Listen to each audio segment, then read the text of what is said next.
America का सबसे घातक बॉम्बर है B2, इसका नाम है स्पिरिट, ये कोड है B2 स्पिरिट। ये इतना बड़ा बॉम्बर है और ये इतनी ऊंचाई पर उड़ता है कि ये रडार में आता ही नहीं, ये दिल्ली के ऊपर उड़ेगा तो दिखेगा ही नहीं।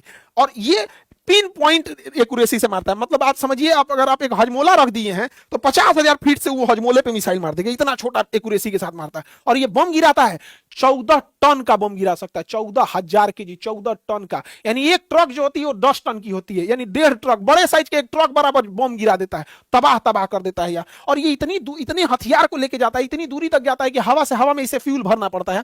और ये स्टील्थ है। स्टील्थ उसे कहते हैं, स्टील्थ एक ऐसी टेक्नोलॉजी होती है जिस पर रडार जब आता है तो रडार का खासियत क्या है, रडार ऐसे टकरा के वापस जाता है, रडार के वेव टकरा के वापस जाते हैं। और अगर वापस चला गया तो रडार का सिग्नल भाग जाता है कि वापस आया है, वापस आया है। जैसे हम बॉल फेंकते हैं वापस आ जाता है, वैसे वापस अगर आ गया तो ये जान जाता है कि यहाँ पे जहाज है। तो ये क्या करता है, इसके ऊपर एक फिल्म लगी होती है, एक पेंट की कोटिंग होती है जो इसको चिपका लेती है। कोई भी रडार आएगा उसकी सिग्नल को चिपका लेगा, तो रडार ऑपरेटर को लगेगा कि सिग्नल तो लौट के आया ही नहीं, इसका मतलब सामने कोई था ही नहीं। तो ये जब भी उड़ान भरने जाता है तो इसके ऊपर पेंट किया जाता है। जैसे ये इसके ऊपर चढ़ के देख रहा है, अब ये जहाज नहीं उड़ेगा, क्योंकि जहां जहां ये पैर रखा होगा वो रडार पे आ जाएगा। तो इसको हटा के फिर उसके ऊपर पेंट किया जाएगा, हर उड़ान से पहले इससे पेंट किया जाता है। और ये इतना बम गिराता है, 14 टन का ये GBU-59 बम गिरा दिया था। और बंकर बस्टर बोलते हैं इसको। इस बम के अंदर इंजन नहीं होता, इतना भारी होता है कि तोड़ के नीचे चला जाता है। और ये जहाज इतना बड़ा है, इतना चौड़ा है कि अमेरिका के केवल एक ही जगह रहता है, व्हाइटमैन एयरबेस पे। और यहां से ये 10 घंटा की उड़ान भर के आता है, जहां हमला करना होता है वहां हमला करके, और फिर वहां से 10 घंटा का उड़ान भर के चला जाता है। ये सबसे ज्यादा दुनिया में उड़ान भरने वाला है, 24-24 घंटा उड़ते ही रह जाता है। इसके अंदर किचन, बेडरूम, बाथरूम सब रहता है।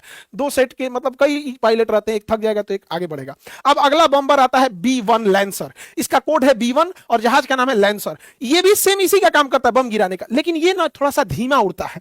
ये धीमा उड़ता है और ज्यादा बम गिराता है। और ये थोड़ा बड़ी तेज उड़ता है, सुपरसोनिक है लैंसर। पहले वो मेन चीजों को गिरा के चला गया, अब उसके पीछे ये आएगा। जब इसे उड़ना होगा ना तो ये अपने पंखवा को इसे सिकोड़ लेता है, और जैसे सिकोड़ लेगा धंधना के उड़ेगा इसे। और जब बम गिराना होगा ना पंखवा को इसे फैला लेगा। इसका विंग्स देखिएगा ना, फोल्डेबल होता है। जब बम गिराना होगा तो स्पीड धीमा करेगा ना, बम गिराना होगा तो स्पीड धीमा करके गिरा उड़ा के फिर पंख सिकोड़ेगा, धनाक से उड़ जाएगा। यहाँ पे इतना तेज बॉम्बिंग करता है, इसमें केवल बॉम्बे भरा हुआ है। ये लड़ाई नहीं कर सकता है, अगर इसको दुश्मन का जहाज घेर लेगा ना, हेलीकॉप्टर घेर लेगा तो मार के गिरा देगा, लेकिन ये बॉम्ब गिराता है। ये केवल क्या है, बॉम्बर है। तो ये लैंसर बॉम्बर हो गया। इसके बाद जो बॉम्बर आता है वो B52 आता है। इसे द बफ भी बोला जाता है, हालांकि इसको स्ट्रेटोफोर्ट्रेस भी बोला जाता है, लेकिन इसका ज्यादा कॉमन नेम द बफ है। ये सबसे बड़ा बॉम्बर है, सबसे बड़ा बॉम्बर। कारपेट बॉम्बिंग करता है, पूरा बिछा देता है उस एरिया को। जहां बम गिराएगा ना, शहर का शहर गायब कर देगा, ऐसे बिछा के रख देगा यहाँ पे। ये बॉम्बर आएगा B52। दुनिया में पहली ऐसी लड़ाई ईरान के साथ है जिसमें ये तीनों बम्बर एक साथ काम आ रहे हैं। हालांकि हमेशा इतना काम नहीं आते हैं सर, ईरान पे दिन रात बम गिराए जा रहे हैं यहाँ पे। अब जब बॉम्बर का काम हो जाता है तब आते हैं फाइटर। फाइटर के लिए शॉर्टकट यूज होता है F। तो किसी भी जहाज, अमेरिका के जो भी जहाज अगर बॉम्बर है तो उसके पहले B यूज होगा। देखिए B52, B1 lancer, B2 spirit.